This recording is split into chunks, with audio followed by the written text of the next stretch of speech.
I pity you, Guardian. But I will not hold back if you attempt to take a single step into heaven.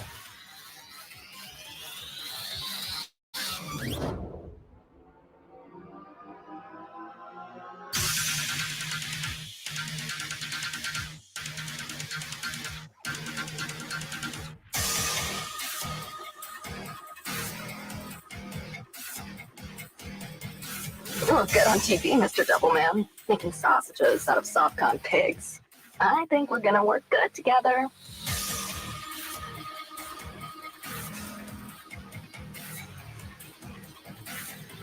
Come out, come out.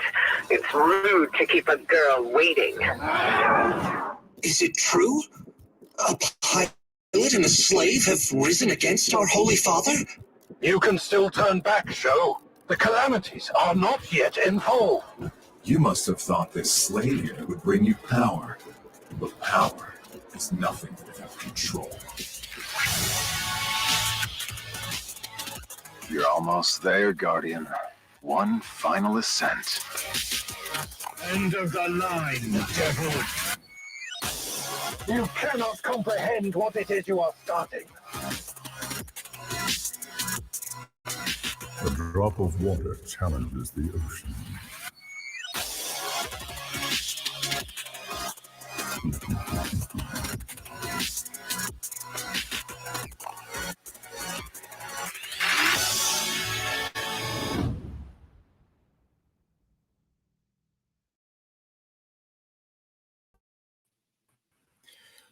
All right, welcome back to the Comics Multiverse, part of the Comic Watch Network.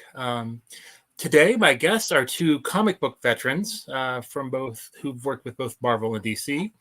I have Andy Lanning and Anthony Williams, who, aside from their comic book work, are also currently working on the official comic book miniseries for the upcoming video game SlaveZeroX, set to be released in February, and the comic will be included with the game.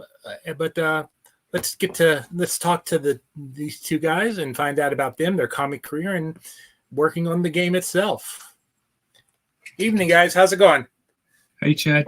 Nice to meet you, mate.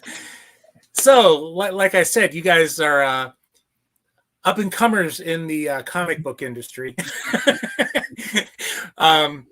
So before we I'd like to talk a little bit about that and the game. But before we get into that, tell me about your history with comic books. Do you remember maybe the first comic book that you read, or maybe the one that kind of piqued your interest and made you want to search it out some more? Go on, Ant. You take it. Okay. Well, I mean, I started on the sort of standard UK weeklies that we used to get over here back in the 80s. 70s rather. I wish it was the 80s.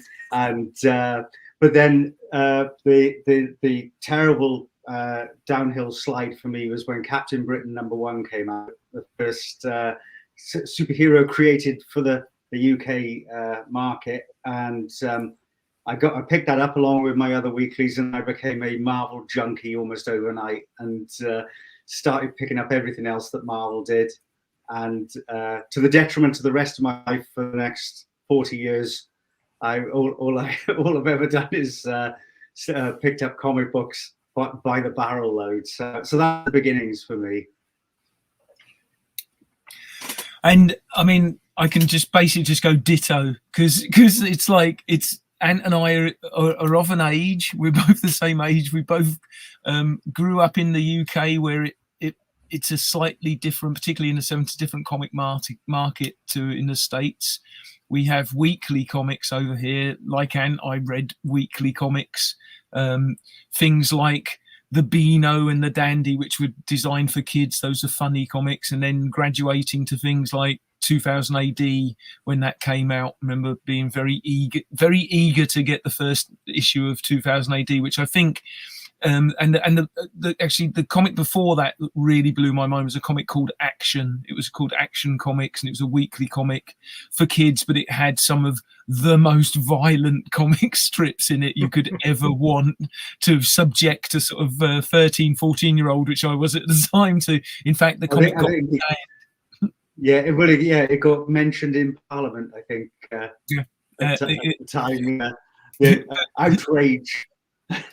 So that particularly was one that blew my mind, and then Tufal came along after that. But at the same time, I was buying weekly Marvel comics where they would take a monthly full color American comic and chop it into sort of 7-page chunks and publish that in black and white in a weekly comic. So you might get a comic that was called I don't know, Spider-Man Weekly, and it would have 7 pages of a Spider-Man story in it, and then another couple of stories, I don't know, a Hulk story in there and a Captain America story in there, which were they were all cut up into to reformat them into the UK format. And like Ant, I think, you know, particularly if you'd asked me at the time, Spider-Man would have been my favourite comic that I read, very hotly followed by the Fantastic Four, which yeah, what you're saying there though, Andy, actually it's just reminding me why I ended up being a Marvel junkie is because of the serialized versions of the US monthlies, because the Captain Britain, I think, had Fantastic Four and Nick Fury. My dog's decided to join in as well. Hang on a sec, I will close my door. But yeah, you know, and that's what really opened up to me the fact there was a much bigger world out there. And then when, like Andy, start picking up those other UK Marvel weeklies, and it's just like, oh my god, there is so much stuff out there. So and that, like I say, that was the beginnings of it, and it's look where it's got us. And I'd like to follow up that question with, like, how did you take excuse me, that, you know, your, you know, love for the medium and say, I want to do this, you know, I want to write these things? For me, it was, I was always drawing, or as a kid, I would fill up drawing pads. I would draw on the back of wallpaper, and, you know, whatever I could draw on, I would draw on.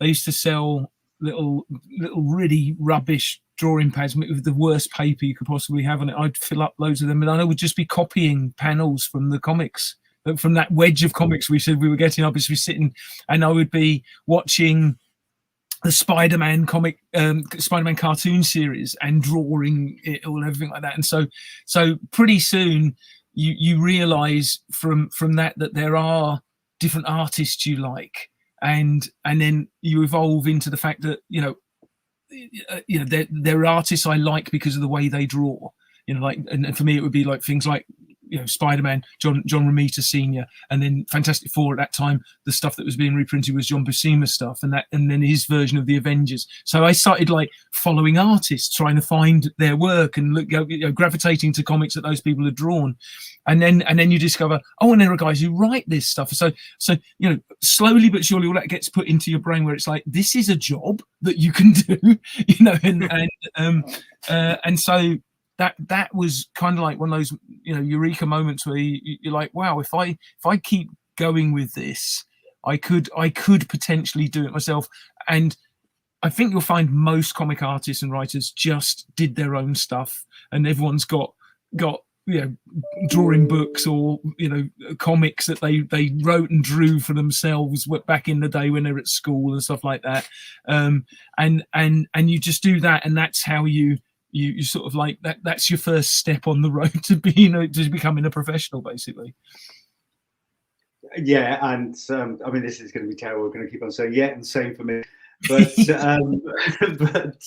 yeah, I mean, pretty much it was made a decision relatively early. I think probably by the time the second issue of Captain Britain came out that I was going to be a comic book artist, and so my schoolwork went out the window because I realised I was going to get in the way of my dreams, and so I just spent all my time drawing in front of the television, like Andy said, and yeah, it was.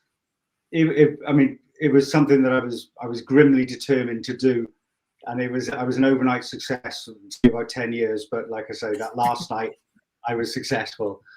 So yeah, same story.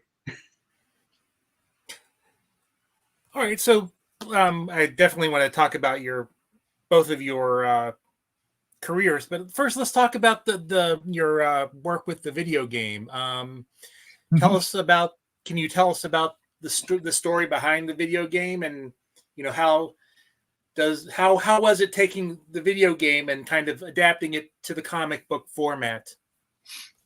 So yeah, so what's really cool with what we're doing with the team at Ziggurat is Ant and I just sort of like tying back to our evolution as comic artists, and is we both started working together at the same time as artists for Marvel UK back in the late 80s, and at that time we shared a studio, and then we've come full circle to post COVID. We decided to set up a little studio together again, even though it's remote. We're not in the same studio like we were back in the 90s. Sort of like helping people develop IP and stuff like that using comic book language and storytelling devices. So that's what we were doing with the Ziggurat people. And given that video games and comic book readers, that's a sort of Venn diagram that almost completely overlaps. So they were really interested in the notion of doing a sort of supplement to the game when it launches and expanding the story world. So SlaveZeroX is a prequel to a 1990s, late 90s, early 2000s first-person shooter, and that's what Ziggurat do really well. Is they've got these old properties, old PS games, old Sega Saturn games, and stuff like that they remaster or they do sequels and prequels to. And so with SlaveZeroX, they've taken this first-person shooter and they've done this prequel, but they've done it as a side scroller. So it's like a real sort of retro synth wave, sort of pixelated graphics side scroll, which is awesome. It's got, but using today's technology, so it's built on a 3D engine, so you can, so the POV changes, as you go around corners, it shifts around and everything. So the gameplay and everything like that is just awesome. But because it's a prequel to this existing world, Francine Bridge, who was the art director on it and also one of the writers of the world of the stuff, they'd produced loads and loads, like a whole volume of backstory. So it made our job really easy. You can imagine, like they had all the characters had backstory. There was this, I don't know, it's like 20-30 page history, like a timeline of how events happen in the backstory then connect to the other game, and so they'd really done their work, and it, like I say, it made our life easier, but it also put it incumbent upon us to slot in with the stuff that, be respectful of the stuff that they'd done. So when they said, oh, can we do a comic that basically sets things up to the point at which you start playing the game, because there are multiple characters in the game, we decided to choose 3 of those characters and sort of tell their story that take you right up to the point at which when you're in the game, you start the game, but and you get to meet those characters, and we've basically set them up and with their backstory in the stories that we're telling, and they're and the other cool thing about that was we got to work with 3 different artists on each of those stories, so you've got different interpretations of the world and the characters within that, and then which like I say, as far as when you're coming to do this stuff, it was we had they had done all the heavy lifting on our behalf, basically. Do you want to add anything, Ant? No, I mean, I think that pretty much covers how we approached it. I mean, it was I think we sometimes when we work together, I'll do visuals, and Andy's coming up with the plot and script and what have you. But I think with this one, like you said, what made it work so well was getting the different artists to work on it and bring a different sensibility and flavor to each story. It's always something which I think really helps with the world building, because you're bringing to bear these interpretations, which which can't do anything but make it a much richer experience as well. And I know you guys have worked together before. As you mentioned, you had a studio together, and you've also done a couple DC Elseworlds projects together. How has your working relationship kind of progressed from the early days to working on a project like this? We've worked together all sorts of ways. We've done projects going way back in our career. We've done projects in the past where we were drawing alternate pages of a story, and we'd ink each other's work all the way through. That was kind of fun.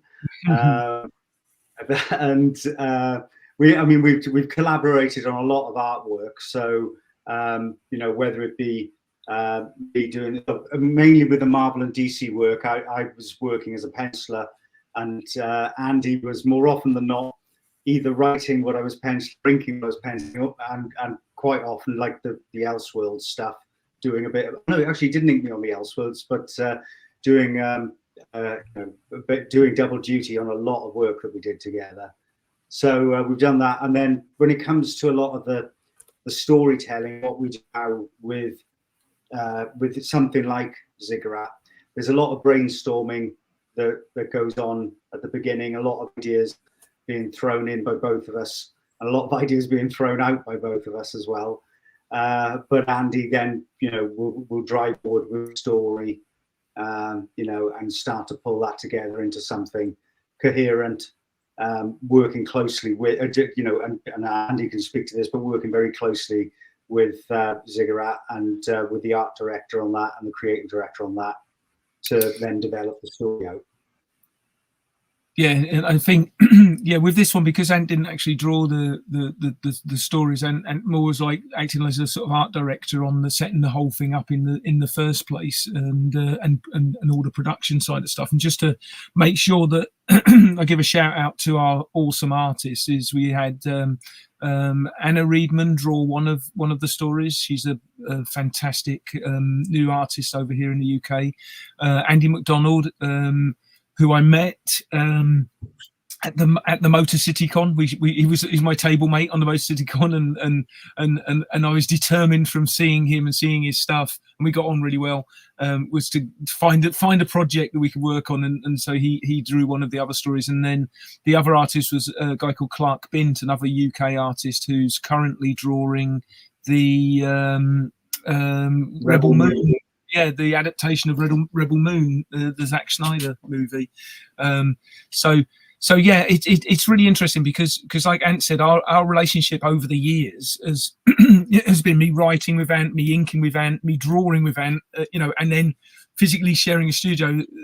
The project Ant was talking about was a kids comic we did, where we kind of we'd written it with another chap, and then we were drawing it, sitting almost opposite each other on drawing boards, and doing alternate pages. I would hand Ant a page I'd penciled, he'd start inking it. He'd hand me a page he'd penciled, I'd ink it, and then we'd colour both of them together and stuff like that. So, it's cool. That's the fun of, it really is the ultimate fun with comics, is that collaboration of, you get to work with a lot of really cool people who bring something different, creative, whether it's their creative vision, the way they work, their style, but generally everyone brings their expertise together to make something that's better than the sum of those parts, which I love that collaboration.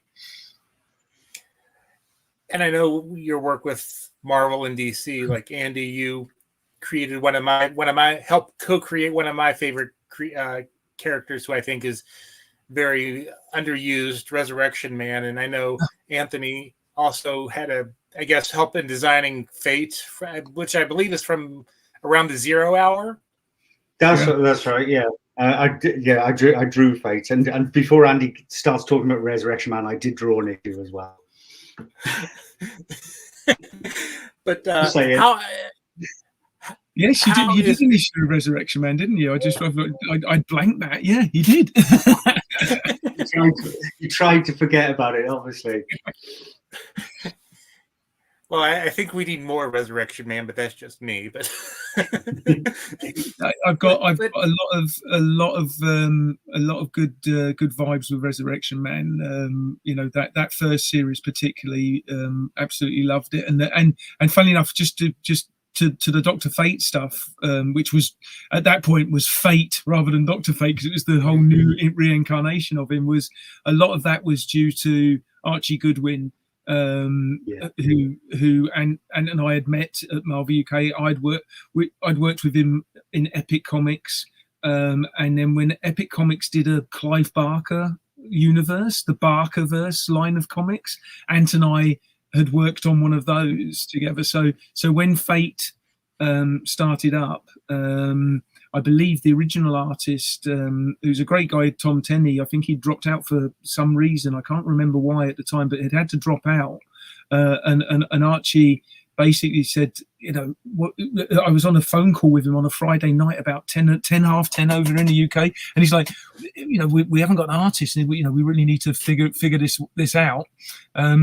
And I can't remember. I'm going to lay claim that I mentioned Ant, but Archie himself might have mentioned Ant anyway. But it was that quicker turnaround. It was almost like over that weekend, Ant got the gig. Yeah, I remember it was hit the ground running. And also, by the way, a good couple of weeks of your deadline has gone as well. But, yes, yeah. But yeah, that's kind of what started the whole run at DC, really, wasn't it? Yeah. Mm-hmm. So is there a difference, or different approach that you guys have to take when you're playing, like, say, in the DC or Marvel sandbox, and, with this video game? I mean, you talked about how they, kind of have a backstory, but it sounds like they also kind of let you guys kind of run with it. Yeah, I think the one thing about working with comics, particularly when you're working, when you're not doing creator-owned stuff, when you're working for the big two or any of the other companies, is it's great training wheels for being respectful of continuity, character design, and things like that. As I said, Ant and I cut our teeth working at Marvel UK. We started on the real Ghostbusters comic, which was based on the Ghostbusters cartoon series, where you had to make the characters look like we had like sheets of reference for them and stuff like that. And so when you go to then work with somebody else's IP, even if it's outside of the realm of the comic book, the same rules apply. They've got that backstory, they've got the look for stuff and everything like that. And what we found ourselves doing more than inventing that stuff and that stuff, those are your guidelines you stick to. What we found was helping them to tell that story in a slightly different format. They developed all that backstory to inform the video game, so that's what it was doing. And then we said, no, you can actually now take moments from that and visualize them as a comic book. So and as we know, it's as comic readers and comic creators, sequential storytelling, it's second nature to us. But when you're doing a video game, necessarily you're not designing in the same way. So that was interesting, and but the process, pretty much the same. It's like, here's an existing character, here's what they look like, here's their backstory, now go and make a story about them. That's essentially what the task as a comic writer and artist is when you're working in mainstream comics. I think Andy undersells himself as well, because when you look at his Marvel and DC stuff, it was about taking existing IP and elevating it up into, to freshen it up and to give it a new opportunity, with the Legion stuff and the Guardian stuff, etc. I think it's similar to when you take something like this, because you've got a certain amount of content to work from already, but it's all about fleshing it out and creating a much bigger world. And I think that's, hopefully that's what we're contributing here and letting it off on the path. So I mean, this is obviously, I mean, we're limited by space with regard to what we can do with this, but even with what we've got there, I mean, it's really giving some depth to the story world. So it is, and the difference as well now with the way we work, I think, is I hope that we prove to the people we work with that we add real value to what they're doing. It isn't as constrained as Marvel and DC, where you've got to constantly reset, go so far with reinventing something, but you can't. There's only so far you can go, But with something like this, it's like part of our role was to actively go out and push the boundaries on it, So that's what makes it a lot of fun as well. Now, were there, you mentioned that the comic book will focus on 3 different characters in the game. Was there a character that you were drawn to, or over your working with them kind of became attached to, or wanted to see them go a specific path? I think, and I think the answer to this is actually leaping off from what Ant was saying, which is like, taking their story and expanding it and stuff like that. Is like you're looking at the gameplay and you're thinking, so there's the main character, SlaveZeroX, which is a biomechanical killing machine, but that fuses with our main hero character, and so you're like, okay, yeah, we want to see that character in action, but then. So there's some cool stuff with that, and then each of the levels is a different zone in this giant mega city, this cyberpunk mega city. So there's a zone 3, which is called the Hell of Many Colors, is like the pleasure zone, and each of those zones has a completely different look and feel, and they've each got a boss level, and the boss is basically known as there are 5 bosses now, the 5 calamities, and the boss of the Hell of Many Colors is a character called Enyo, and she's got these cybernetic wings, and so you're looking at all of this and you're thinking, these characters just look so cool. I want to see them doing stuff and create some cool moments for them. And then so that was in one of the stories with a character called Atavaka, who's this sort of rogue agent of the bad guy. So pitting those characters against each other was fun. And then there's the other character is called Aisha, and they are kind of like the behind the scenes monitor for Slave Zero as they work through the levels. They're the voice that gives you tips and hints and stuff like that. So actually showing that character and showing their background and how they get to how they get to where they are and why they hate the bad guys so much was kind of like, it was there in the main story, but you don't get to see it because it's all happened pre-game. So digging into that was slightly different flavor to that story. So that was the fun about it, was we got different characters, different settings, and slightly different emotional stories that you're telling with those, and which all in all is really just to showcase the cool characters and the cool world that they'd already got all of this production stuff for, and the way they're going to then put it together, which I think is really interesting and kind of sort of like unique to what they're doing, is you're going to get a sort of collector's edition version, which will have normal comic sized book as part of the package that you get.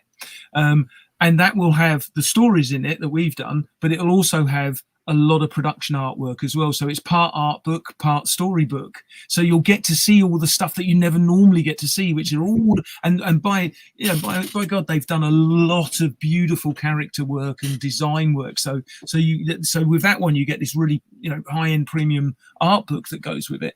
And then with the other versions, so like the Xbox version and the PlayStation version, you get the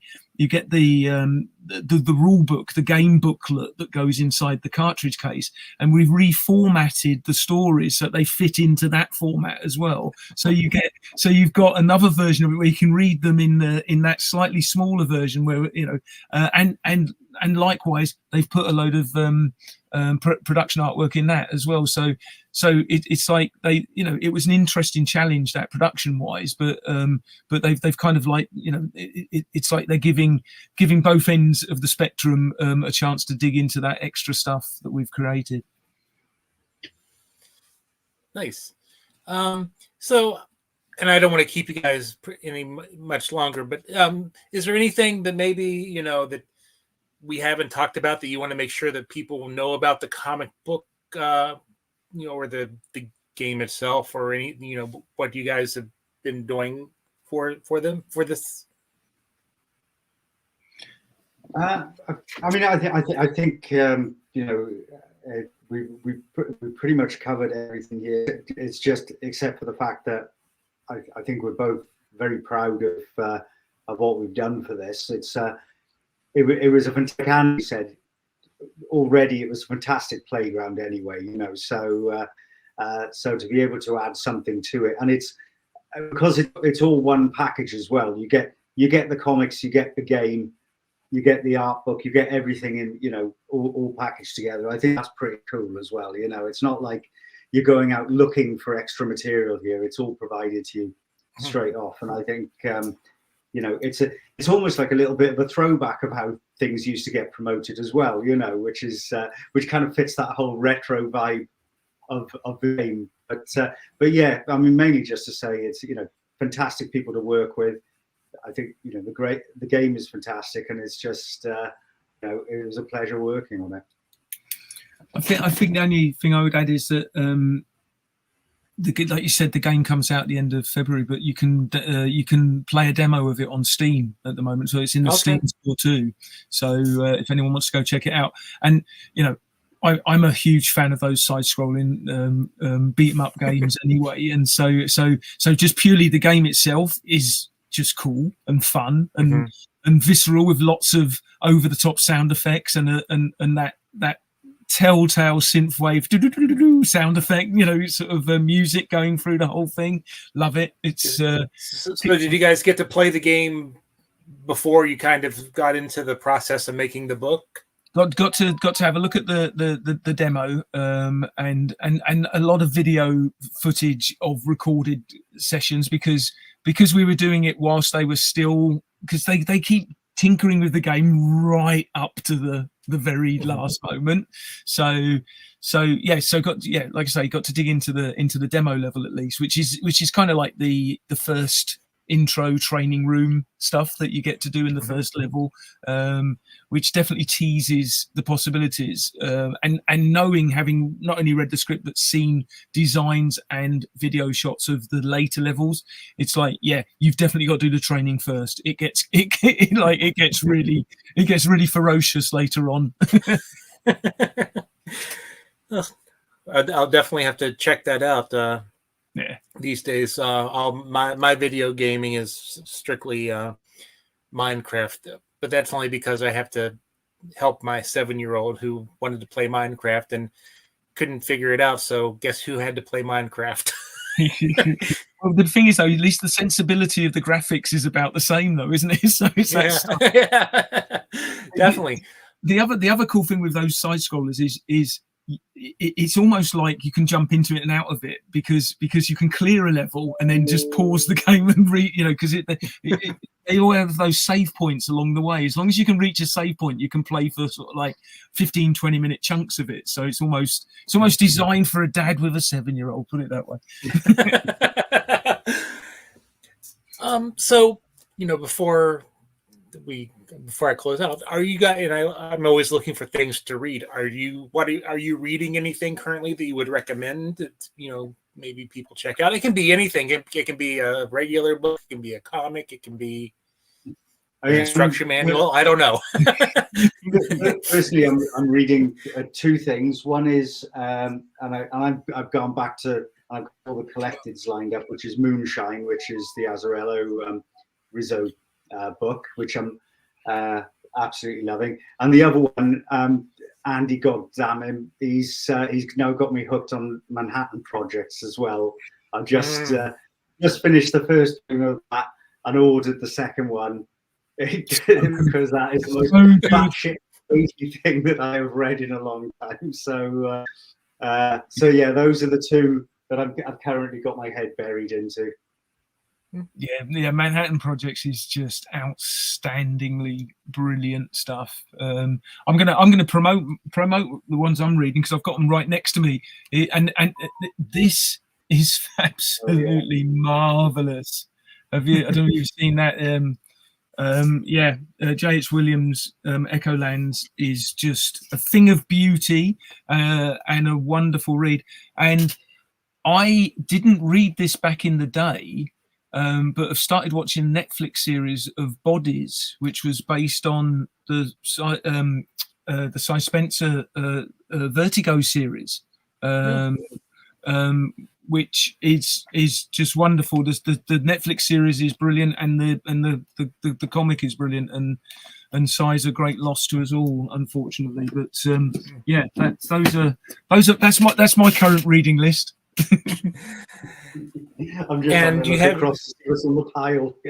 What's on the pile? Do you have anything else that you're working on that you can talk about that's coming out, or people should be on the lookout for? If not, I understand. I mean, one thing we could talk about is we've done some work in the past with a team called Meta Travelers who did some work in the NFT space before NFTs became what they became. But they are true creators, and they created this whole world called Meta Travelers and incredibly cool characters. And we did motion comics for that. But they've since had a massively successful Kickstarter launching a range of toys with 4 Horsemen, and we did some groundwork for that, some of the character development. And now we're working with them, helping to that along as well. So that's a lot of fun. Well, for me it is. I'm having an absolute blast drawing some stuff for them. So that thing we're doing, and then we've got another secret project which we can't talk about. And I'm talking of the motion comics as well. The other thing Ant and I did last year was a VR motion comic that's currently on you can find it in the MetaQuest App Store. It's a free comic. It's nine episodes. And I think the best way you can describe it is you pop the headset on, and it's like you're sitting in the front row of an IMAX theater reading a comic book. So it's giant, parallaxed, 3-dimensional comic panels with music, sound effects. So there's a shot where a bullet gets fired and it comes whizzing out of the screen, and characters are moving around. It's pretty bonkers, and really proud of that. That's called Angel Eyes, and like I say, that's on the MetaQuest developer app store, whatever it's called. MetaQuest Labs, I think it's called. And then the other thing I've finished working on was a comic called Freya Stealing Thunder, and that's I'm just trying to find the publisher for that one, but that's coming out later this year as well, which I wrote with Ron Mars, which we were talking about Ron previously, which is drawn by Walter Giovanni, and it's the story of it's basically Freya and Loki assemble it's kind of like Ocean's 11 meets Game of Thrones. It's a fantasy heist caper where they've got to break into an impregnable castle, and it's like we've got to build a team that can get us into this impregnable castle, basically. So it's a good fun read. And I actually just got a quickie mention because I just remembered, and I feel a bit stupid now. I've currently got a 3-part Judge Dredd starting this month for the magazine for 2000 AD. First time drawn Dredd probably in about 12 to 15 years, something like that. So that's pretty cool as well. Well, I want to thank you guys for taking the time today to chat. And Andy, maybe as we get closer to the release of the one with Ron, maybe the 3 of us can get together and chat about it. Absolutely, I think that would be really good fun. And I'll yes. So the Freya book is with Van Breed Studios. Okay. It's a sort of indie publisher. But yeah, we absolutely, I'm sure, and we as you know, we'll get Ron on, and then neither of us will get a word. We won't get a word in edgeways, basically. That's true. You just have him on, and I'll let him talk, and we'll sit there. Exactly. And go, We point him in the right direction and let him go. Yeah. All right. Well, I want to thank you guys for taking the time. I will. When I get this out, I will also type up a quick article for Comic Watch about the video game and the release of the comic book. And wonderful. Again, I appreciate talking to you. I appreciate the work you've done over the years, and maybe sometime when we have more time, we can get back together and talk about that itself too, instead of just what you're currently working on. But again, thank you guys for taking the time. I know it was kind of difficult with you guys being, I don't know how many hours ahead you guys are, and I think we're 5 hours in the future. So okay, how is the future? Well, 5 hours, the world's still here. Okay. All right. Well, thank you guys, and we'll be in touch. Cheers, Jack.